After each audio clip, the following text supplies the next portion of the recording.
beating the Democratic challenger there. And joining me now, I think we have Raffi Williams, Deputy Press Secretary for the RNC.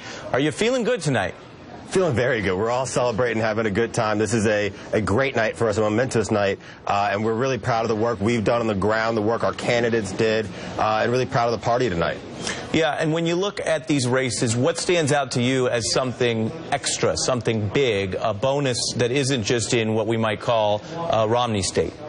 Well, I think you look at Colorado and Iowa as two purple states where we proved we could win. We put together a great ground game using our digital and data efforts to lay the map out, and we executed as well as we could have, and that showed big wins for us, and that's a great way and a great pathway into 2016.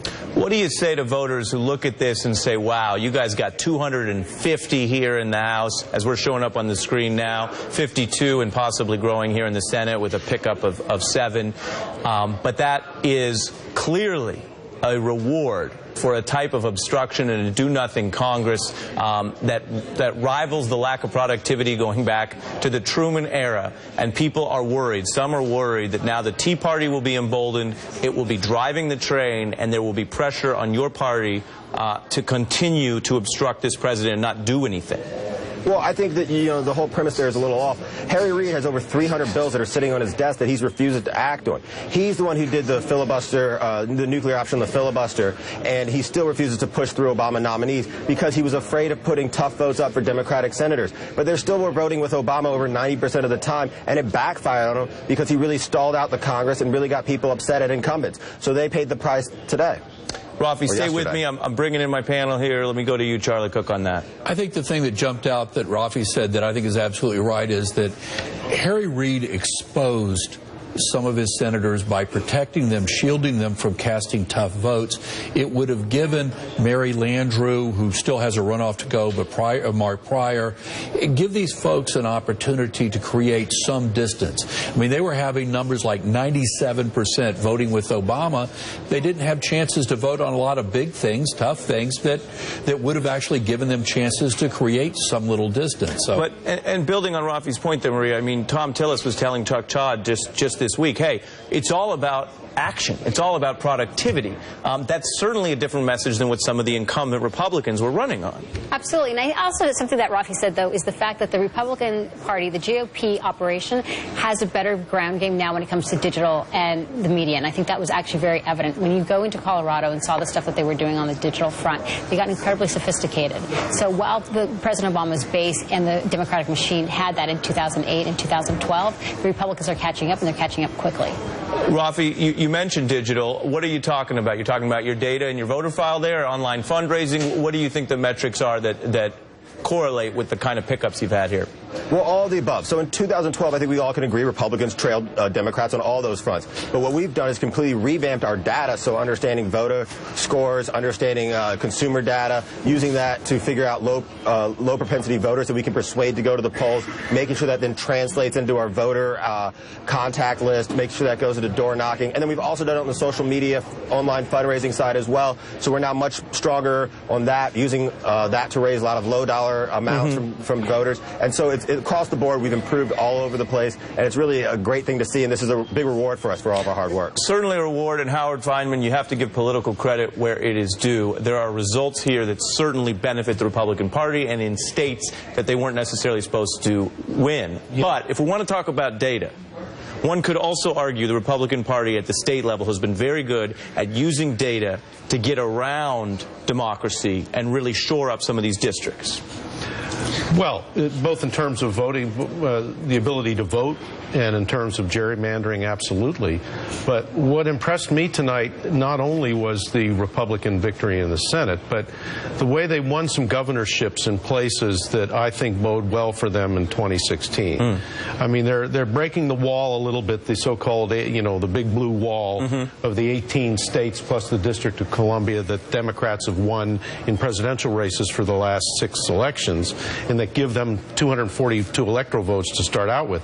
You had a Republican victory in Illinois. You had Scott Walker hanging on in Wisconsin. You had Republicans making some inroads in New England and in Maryland, of all places, where the Democratic candidate for governor in Maryland just got wiped out in what is usually a very Democratic state.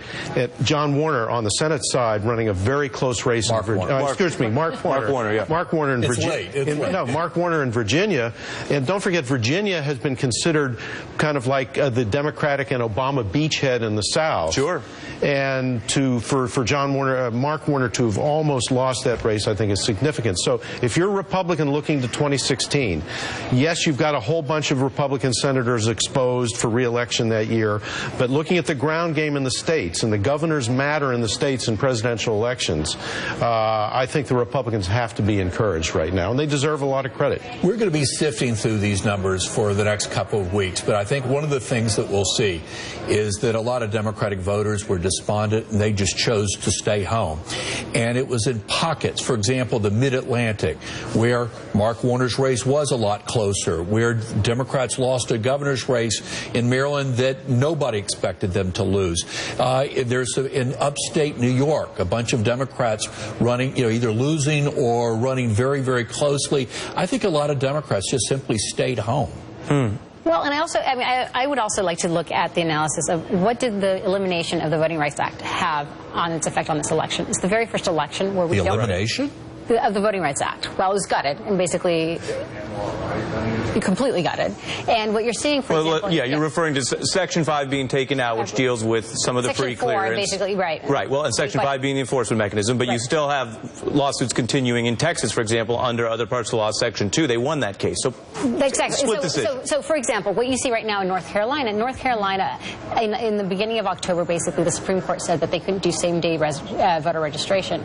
In 2012, you had over 100,000 people use that to their advantage, historically, disproportionately African-American and Latinos. So it'll be interesting to see what happens when you actually unpack that and how that affected briefly. I mean, Charlie, you spend more time on these races than just about anyone. What do you think that impact is? Well, I mean, I think if the Voting Rights Act were repealed, probably Democrats would capture the House back. That the Voting Rights Act actually works against Democrats in terms of packing in a lot of these heavily Democratic districts, right, and allows basically redistricting to do what it is, where it's basically... Yeah, you're talking about majority-minority districts. You're talking about voter suppression, exactly, which are linked issues, which we could do a whole hour on, and we're here late tonight, so we actually have more on that. I want to get to Raffi because he's saying goodnight to us. Raffi, final question. You heard earlier tonight Republicans and Democrats on our air talking about if there is executive action on immigration, where does that go? Some saying, well, that is grounds for impeachment. Is that, in your view, a legitimate response for Republicans to consider impeachment there now that they have the supermajority? I mean, I think that if you're looking at these potentially unconstitutional acts coming from Obama here after the election, after he just got his whole agenda rebuffed by voters across the country, I think it's a dangerous precedent to set. I think it's a dangerous action to take, and I think that the Congress will take the proper response to it. So you're saying proper response could include impeachment. You're not ruling that out here. I mean, I'm not a legislator, so I can't say that impeachment is the way to go. Well, you're speaking for the party tonight. Well, I think that what you have to look at are other ways to do this and other ways to combat the president's executive action.